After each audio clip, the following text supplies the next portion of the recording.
Состоялся релиз модификации Gunslingер на платформу Stalker of Pripyat. Проект разрабатывался более 8 лет. Мод направлен на изменение оружейной составляющей, изменение визуалов оружия, добавление новых типов, кастомизация и введение различных модулей, добавление новых костюмов, новые визуалы рук, анимированное употребление медпрепаратов и продуктов питания, измененный ПДА, прицельные сетки и многое другое. С уверенностью можно сказать, что данная разработка будет использоваться в других модификациях, ведь мод позволяет по-новому воспринимать то, как главный герой взаимодействует со своим снаряжением. Разберем все более детально.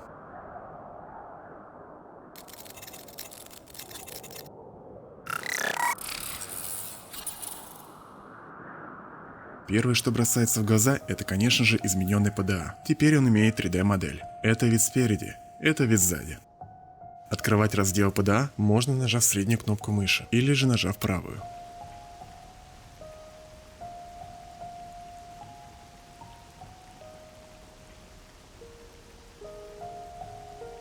Стоит отметить очень крутую фишку, что при выбросах на экране ПДА начинаются помехи.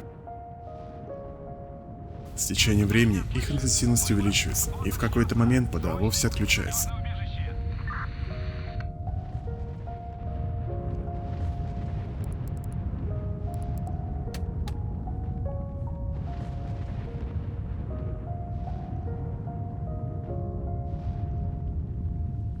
По прошествию выброса можно видеть процесс его включения. Очень круто. Все, выброс закончился. Надеюсь, все живы-здоровы? Если кого помялось, подходите на Янов. Залатаем.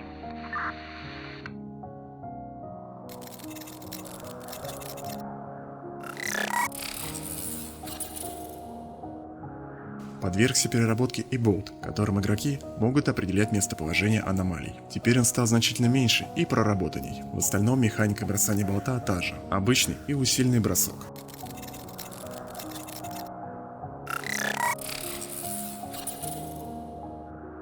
Непривычным для игроков будет новая механика бега. Теперь для быстрого передвижения нужно будет постоянно жать клавишу Shift. Стоит отметить, что после нажатия клавиши бега есть определенная задержка, после которой скорость игрока увеличивается, и персонаж переходит на бег.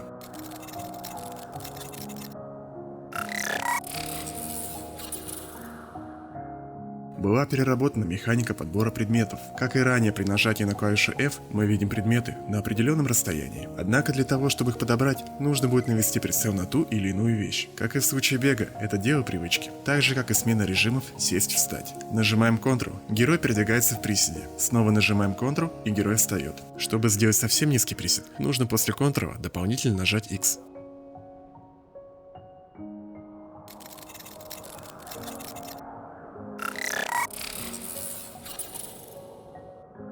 Были введены различные типы фонарей. Теперь имеется ручной фонарик, который необходимо перемещать в отдельный слот.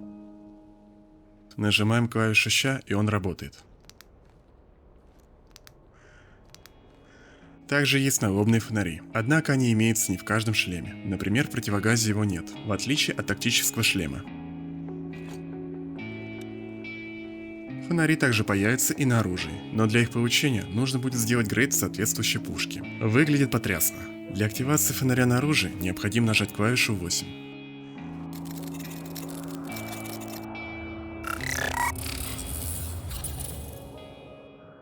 Все медпрепараты теперь имеют анимацию использования.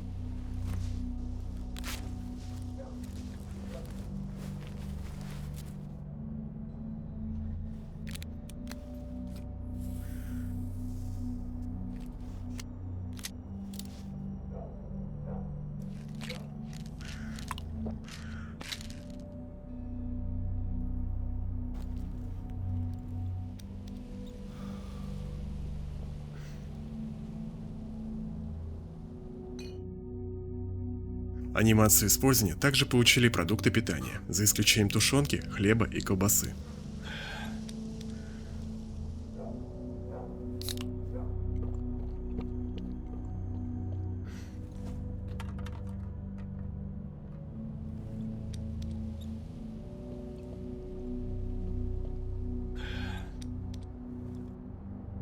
Теперь, когда заканчиваются таблетки, главный герой выкидывает тару на землю. То же самое с продуктами питания.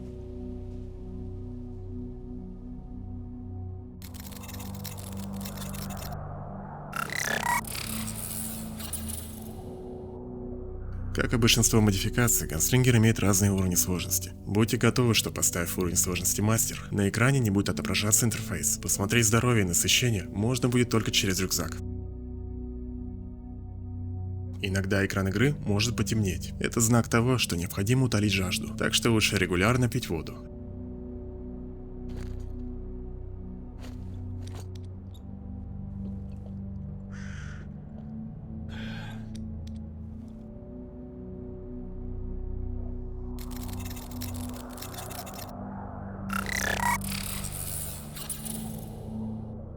Отдельно стоит отметить новые типы гранат – РГН и РГО – оборонительная и наступательная. Их эффективность заключается в том, что при соприкосновении с землей или врагом гранаты взрываются моментально. Очень удобно. Теперь не будет отскоков, перекатываний, а также NPC, которые постоянно убегают от гранат. Однако будьте готовы, что на малых расстояниях граната не взорвется.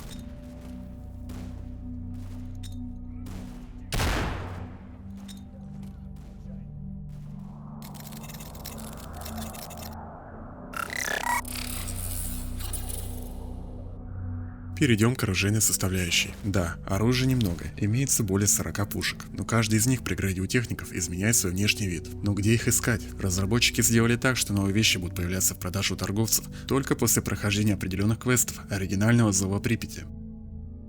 Сюда относятся различные типы вооружения, бронекостюмы, шлемы, аддоны для оружия и различные боеприпасы. Некоторые типы оружия можно подбирать с поверженных врагов. Как и ранее, для улучшения пушек необходимы инструменты. Лежат они там же, где и в оригинальном Зове Припяти. У техников теперь доступны новые типы улучшений. Теперь можно поставить тактическую рукоять, планку Пикатини, штык-нож, тактический фонарь, лазерный целеуказатель, компенсатор ствола, улучшенный приклад, увеличенные магазины двух типов, в черной расцветке и в коричневой. После большинства улучшений 3D-модель оружия изменяется. Чтобы сделать удар штык-ножом, нажмите клавишу Z, при этом держа оружие в руках. Тактический фонарь можно включить на клавишу 8. Когда вы бросаете оружие с включенным фонарем, он продолжает гореть. Для бельгийского пистолета-пулемета FN-190 есть альтернативный режим прицеливания. Чтобы на него перейти, необходимо нажать среднюю клавишу мыши.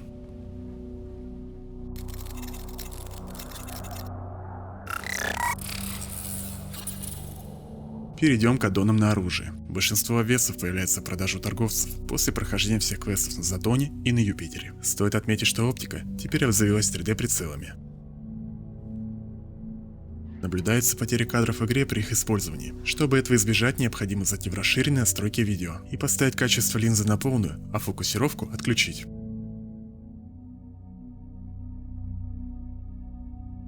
На некоторых видах оптики можно менять цвет прицельной сетки. Для этого, когда прицеливаетесь, необходимо нажать плюс или минус на нампаде. Аналогично и с ночной оптикой.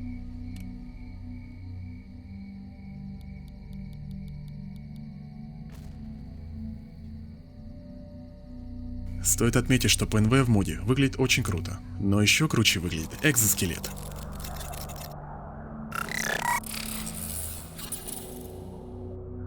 Заказать его можно у Шустрого, а позже купить и у Сыча. Здесь можно наблюдать новые руки персонажа, но самое главное — это дисплей на левой руке. При применении обычной аптеки, армейской, научной или антирада можно наблюдать следующее.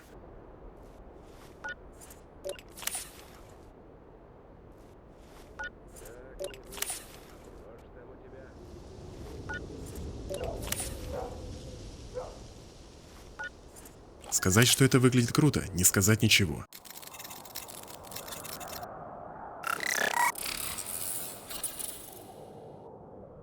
Гаусс-пушка имеет также обновленный вид. Дополнительно на нее можно поставить бортовой компьютер, на котором отображен статус готовности оружия, а также количество зарядов в кассете батареи. Рекомендую поставить автоспуск. Это своего рода некая защита от промаха, и гаусс-пушка будет стрелять только в том случае, если вы наведете перекрестие на врага. Очень удобно и экономит заряды.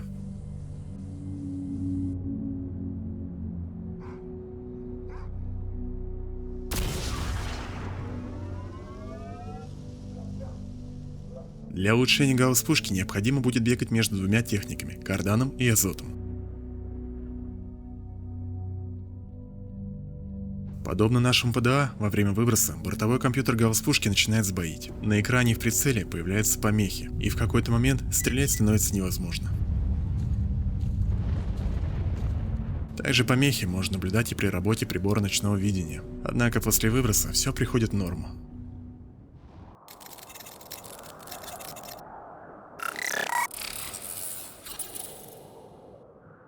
Стоит отдать должное эффекты воздействия контролера на главного героя. На малой дистанции вы не сможете нажать правую клавишу мыши, поменять оружие. Все, что остается делать, это убегать. В противном случае контролер заставит вас совершить самоубийство. И это выглядит очень круто.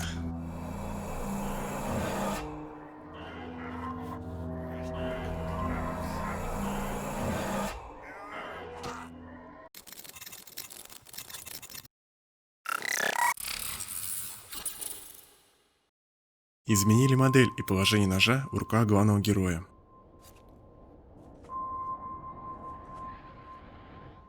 Поправили в руках положение детекторов артефактов.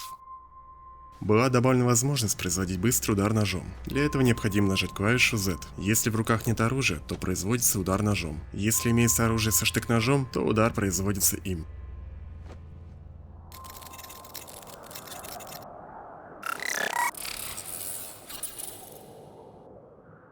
Установка мода довольно легкая. Скачиваем мод по одной из предложенных ссылок.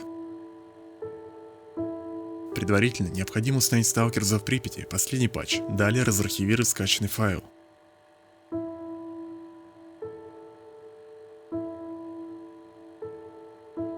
Запускаем его.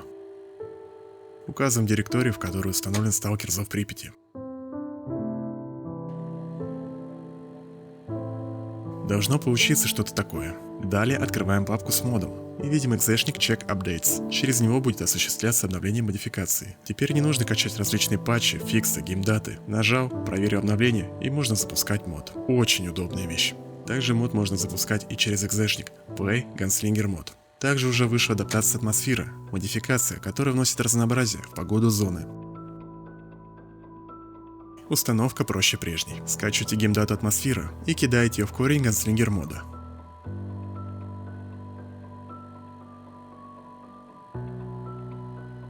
Поменять настройки погоды можно, нажав Escape в игре. Переходим в опции атмосфера. Выбираем погоду на интересующей нас локации, либо изменяем явление зоны под себя, такие как выброс, ядовитые осадки и пси-шторм. Можно менять фазы Луны, либо же вернуть прежние настройки. С уверенностью можно сказать, что в будущем будут различные сборки, репаки, где все это будет вместе. Спасибо авторам за проделанную работу. А вам, друзья, спасибо за просмотр. Надеюсь, видео было полезным и кому-то помогло. Хорошей дороги и удачи тебе, сталкер.